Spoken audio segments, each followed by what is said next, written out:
Good morning class. आइए आज से शुरुआत करते हैं चक्रवृद्धि ब्याज, जो लगभग हर एग्जाम में क्वेश्चन आता है।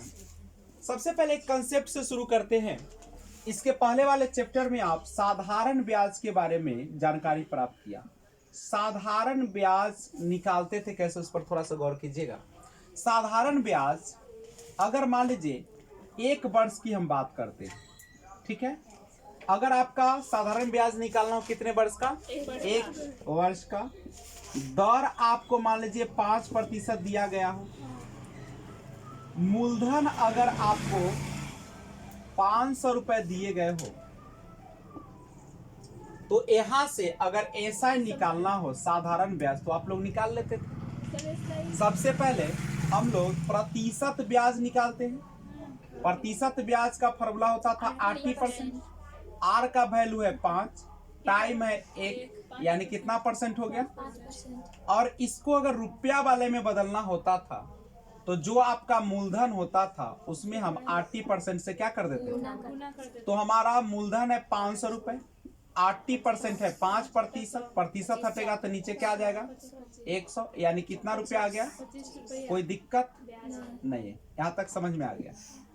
अब समझिए, अगर हमें सेम कंडीशन रहे, ठीक है, अगर सेम कंडीशन रहे, ये साधारण ब्याज के जगह पे यहाँ पे आपको क्या निकालना रहे, चक्रवृद्धि ब्याज दे दे, जिसको सीआई कहेंगे, कंपाउंड इंटरेस्ट शॉर्ट में। तो चक्रवृद्धि ब्याज निकालना हो कितने वर्ष का, 1 वर्ष का। दर आपका सेम हम कर देते हैं, मूलधन भी हम आपका क्या कर देते हैं, सेम कर देते हैं। अब यहां से आपको सीआई निकालना है, तो कैसे निकालेगा। तो सबसे पहले समझिए, प्रतिशत सीआई अगर निकालना हो तो डायरेक्ट फॉर्मूला आपको लगाना होता है। प्रतिशत अगर सीआई निकालना हो, क्या निकालना हो, प्रतिशत अगर सीआई निकालना हो तो इसके लिए एक फॉर्मूला आता है, समझे। क्या फॉर्मूला आता है, बोलिए। तो इसके लिए फॉर्मूला आता है SI प्लस आर स्क्वायर। देखिए, जनरली आप इसको निकालने का तरीका पहले समझिए। हम यहां से 1 वर्ष का अगर हम फॉर्मूला से निकालें, पहले फॉर्मूला देखते हैं तब उसके आगे बढ़ेंगे। अगर फॉर्मूला से निकालेंगे तो फॉर्मूला होता है P into 1 plus rate by 100 के पावर n माइनस P, यही ना होता है। मूलधन आपका 500 रुपया है, 1 प्लस रेट है 5% आपका, समय दिया है 1 वर्ष, मूलधन है 500, यही है ना आपका।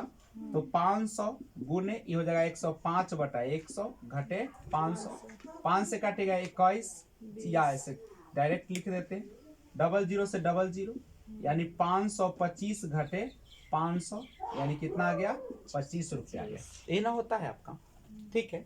अब यहाँ पे समझिएगा, अगर शॉर्ट में सीआई निकालना हो तो उसके लिए डायरेक्ट फॉर्मूला होता है आर स्क्वायर, ठीक है, और 2 अंकों के जो बाद दशमलव देना होता है। कितने अंकों के बाद, 2 अंकों के बाद क्या बैठा देना है, दशमलव।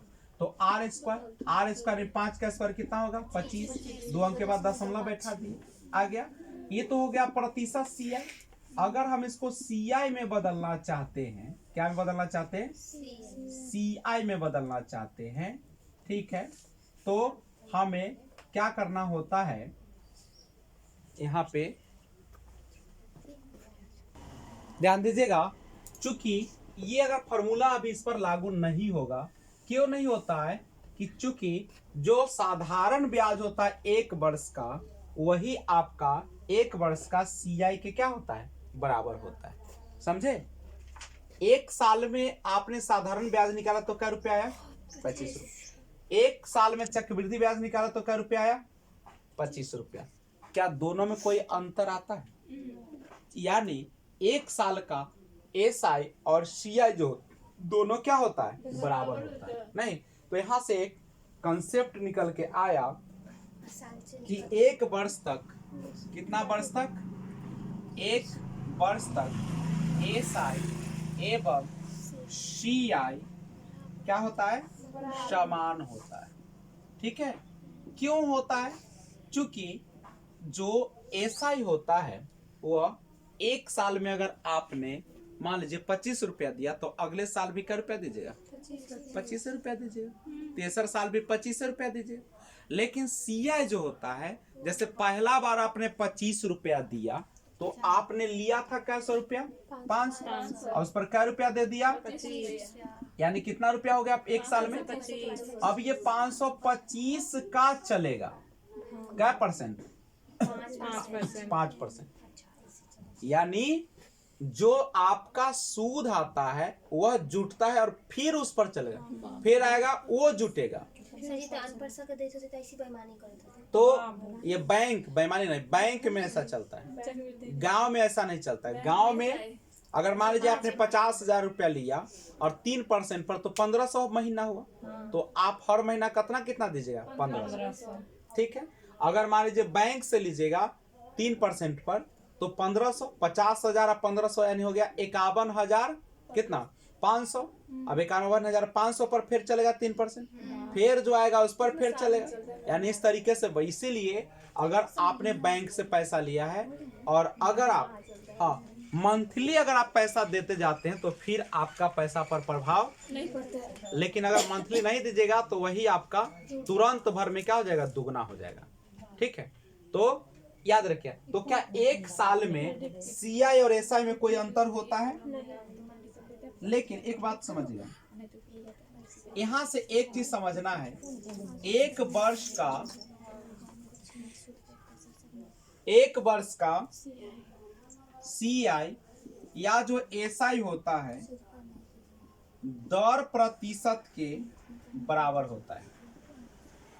किसके बराबर होता है? दर प्रतिशत के बराबर होता है। एक वर्ष का सीआई निकालिए चाहे क्या निकालिए, एसआई निकालिए, वह किसके बराबर होता है? दर प्रतिशत के बराबर होता है। याद रखिएगा इस कंसेप्ट को। जैसे आप एसआई निकालते थे तो 80% पर निकालते थे, याद आ रहा है कुछ? एक वर्ष का सीआई या एसआई जो होता है किसके बराबर होता है? दर प्रतिशत के बराबर। और उसमें क्या होता था? एसआई में एक वर्ष का जो प्रतिशत ब्याज होता था 80% के बराबर होता था। याद आ रहा है कुछ? 80% के बराबर होता था, नहीं होता था? लेकिन इसमें किसके बराबर होगा? दर प्रतिशत। किसके बराबर होगा?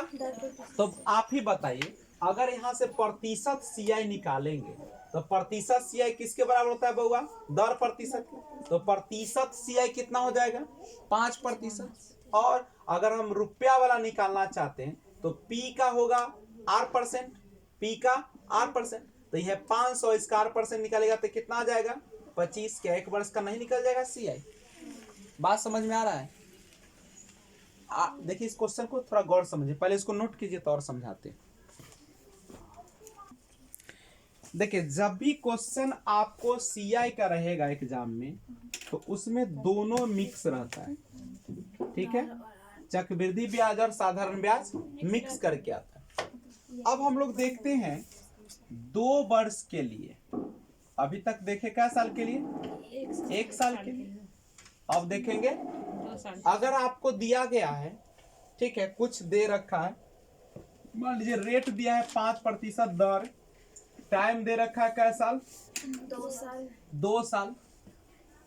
अब यहां से और अगर आपको मूलधन भी कुछ दे दे, ठीक है, जैसे आपको मूलधन दे दिया है 1,000 रुपया और यहां से आपको क्या निकालना है?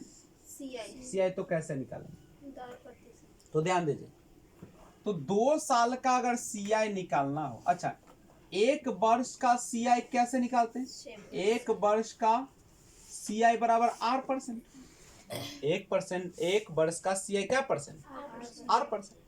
और 2 वर्ष का सीआई अगर निकालना हो तो इसका फॉर्मूला होता है SI प्लस R²। और 2 यहाँ पे क्या करेंगे? R² जो लिखेंगे 0.2 अंक के बाद, दशमलव जो होगा वह 2 अंक के बाद होगा। दशमलव उधर से दिया आता है, ठीक है, पहले नहीं, कहने से दिलाता है, तो 2 अंक के बाद। अब तुम एसआई निकालने का फॉर्मूला जानते हो? 80%। जानते हो कि नहीं? R² देना है लेकिन दशमलव के क्या अंक? 2 अंक के बाद 80% निकाल लो, क्या हो जाएगा 5 गुने 2 अब प्लस आर स्क्वायर निकाल लो 25 और क्या अंक के बाद दशमलव। मान लीजिए यहाँ पे 1 रहता अगर रेट, तो 1 का स्क्वायर 1, तो 2 अंक पूरा लेते ना, पुर जाता। अब यहाँ पे निकालिए, यही ना आपका होगा, बोलो बुआ। तो इसको अगर आप निकालिएगा यहाँ से तो आसान है ना, तो कितना आ जाएगा, इधर सब आर स्क्वायर सब प्रतिशत है ना, यही ना। तो यहाँ पे हम ऐसे रखते हैं, ये तो 80% हो गया, आर स्क्वायर ये कितना हो जाएगा 10%, आई कितना हो जाएगा 0.2%। अगर प्रतिशत कॉमन ले लेते हैं डायरेक्ट हम ऐसे लिख देते हैं, ऐसे ना होगा 10.2%। ये तो हमारा निकल गया कौन चीज सी आई, लेकिन सी आई में क्या निकल गया प्रतिशत। अगर रुपया में निकालना हो तो क्या कीजिएगा पी का कर दीजिएगा आप सी आई प्रतिशत, यही ना करिएगा। आप जो निकालते थे एस आई तो पी का 80% निकालते थे, तो जब सी आई रुपया वाला निकालना हो तो पी का कौन हो जाएगा, यही ना प्रतिशत होगा। ये समझ में आ रहा है। तो यहाँ पे पी का मान देखिए कितना दिया है 1 है, प्रतिशत सी आई है 10.25, प्रतिशत हटाइएगा तो नीचे क्या आ जाएगा 100, ऐसे हो जाएगा। दशमलव हटा दे यहाँ से तो नीचे 100 आ जाएगा, कट जाएगा, 0 से 0 कैंसिल, 1 से 1 कैंसिल हो जाएगा, 5 से काट दीजिए, 5 दूनी 10 और 5 दूनी 10, 0 50 25, यानी कितना आ जाएगा 205/2, यानी रुपया में लाइए तो 1 0 2 दूनी 4, यानी 102 दशमलव कितना होगा 5 होगा, यही ना होगा। अब देखिए 2 वर्ष तक के एसआई एवं सीआई में अंतर। अच्छा बताइए, अगर 1 साल का ब्याज और 1 साल का चक्रवृद्धि ब्याज का अंतर पूछा जाए तो 0 हो जाएगा। 1 साल का जितना ब्याज होता है उतने चक्रवृद्धि ब्याज होता है, तो अंतर 0 हो जाएगा। लेकिन 2 साल का अगर हो तो हम लोग अभी फॉर्मूला पढ़े थे, सी आई बराबर 2 वर्ष का सी आई निकालना हो S I plus R square दशमलव के 2 अंक बाद, ऐसे ना पढ़े। हमको अंतर निकालना है, तो अंतर है तो यहाँ सी आई है, इधर क्या हो जाएगा एस आई, तो आर स्क्वायर दशमलव के 2 अंकों के बाद ना होगा। अब देख लीजिए यहाँ से, अगर मान लीजिए कि हमारे पास क्वेश्चन दे दे, कुछ रेट दे दिया है 5%, टाइम दे दिया है 2 वर्ष, तो क्या यहाँ से हम 2 वर्ष का अंतर नहीं निकाल लेंगे, सिंपल। कितना होगा, ये हमारा फॉर्मूला होता है आर स्क्वायर, यानी कितना 5 का स्क्वायर, आर स्क्वायर यानी 5 का स्क्वायर, यानी कितना होगा 25 दशमलव के 2 अंकों के बाद, यही ना होगा आपका। ये तो प्रतिशत में निकलेगा, निकल गया। तो जब 2 वर्षों का आपसे पूछे क्या अंतर, तो आप आसानी से ना निकालेंगे। जैसे क्वेश्चन देखो, क्वेश्चन है 5% की दर से 2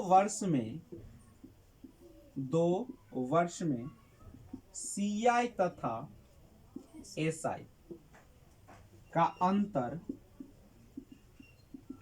25 रुपया है, 25 रुपया है, तो मूलधन ज्ञात करें। ऐसे क्वेश्चन छापा है, देखिए यहां से। अच्छा दिया है सी आई माइनस एस आई बराबर क्या रुपया 25 रुपया, यहाँ दे रखा है ना, दिया है तो इधर रियल में 25 रुपया है, लेकिन इसका तब फॉर्मूला होता है आर स्क्वायर दशमलव के 2 अंक के बाद ना, तो ई हो जाएगा कितना 0.25, यानी यहाँ पे 5% है तब 50 25 और 2 अंक के बाद दशमलव, ये ना होगा। ये क्या निकला सी आई माइनस एस आई, कै साल का अंतर, यहाँ पे सी आई एस आई का अंतर दिया हुआ है 2 साल का अंतर। तो यहाँ पे देखिए सी आई एस आई का अंतर जो है 2 साल का 0.25%, और रियल में क्या रुपया है? 25 तो यहाँ से 1% निकाला जा सकता है। 25 ये ऊपर तक कहाँ चलाएगा? और मूलधन पूछ रहा है, मूलधन अपने आप में क्या परसेंट होता है? 100% होता है। 0.25 गुने 100 होगा, ये दशमलव हटेगा तो एक और यहाँ पे आ जाएगा। 25 से 25 कैंसिल, यानी 1 पर 400, 10,000 रुपया हो जाएगा। मूलधन कितना हो जाएगा? 10,000 रुपया। समझ में आया? वहां पे देखिए CISI का अंतर है 25 रुपया, तो हम CISI का अंतर तो पहले से जानते हैं प्रतिशत में, R² दशमलव के 2 अंक बाद नहीं, तो हमारा प्रतिशत में CISI 2 साल का पता है अंतर, रियल में पता है, तो क्या यहाँ से मूलधन नहीं निकाल सकते हैं क्या? कोई बड़ी बात है? लेकिन याद रखिएगा ये फॉर्मूला केवल और केवल 2 साल के लिए ही चलेगा। अगर 4 साल का दे दे तो फिर हम चेंज करेंगे, उसके लिए कुछ नियम सीखेंगे। तब तक इसको क्या कीजिए, नोट कीजिए। देखो बउआ, 5,000 रुपया पर 5% की दर से 2 वर्ष में चक्रवृद्धि ब्याज और साधारण ब्याज से कितना ज्यादा होगा? यहाँ पे लाइन लिख दिया है, देखिए चक्रवृद्धि ब्याज साधारण ब्याज से कितना ज्यादा होगा, यानी चक्रवृद्धि ब्याज और साधारण ब्याज का अंतर, फॉर्मूला R² दशमलव के 2 अंक बाद, 2 अंक बाद, दशमलव 2 अंक बाद, ठीक है, दशमलव 2 अंक बाद। अब यहाँ पे गौर कीजिए तो ये निकालिएगा तो R² यानी 50-25 यानी 0.25%, ये ना निकलेगा। कह रहा है कि 5,000 रुपया पर, क्या 1,000 रुपया पर? अच्छा देखिए तो 2 साल में दोनों का अंतर क्या परसेंट ज्यादा हो गया? 25 ज्यादा होना गया। हमको टोटल रुपया कितना था? जब 2 वर्ष में 0.2% ज्यादा हो रहा है तो 5,000 रुपया पर कितना हमको ज्यादा पैसा देना पड़ेगा? तो इसी का 0.25% तो कितना हो जाएगा? 5,000 0.25% हटेगा तो नीचे क्या आ जाएगा? 100 आ जाएगा ना, आ जाएगा, कैंसिल हो जाएगा। हम दशमलव न हटाते, 25 पचे 1250, 2 अंक के बाद क्या हो जाएगा? यानी 2 साल में आपको जो 5,000 रुपया में कितने के अंतर के बराबर हो जाएगा? 12.5 रुपया। 2 साल में इतने का अंतर आएगा ब्याज में, 12.5 रुपया का। तो आज बस इतना ही, आगे क्लास में और देखेंगे।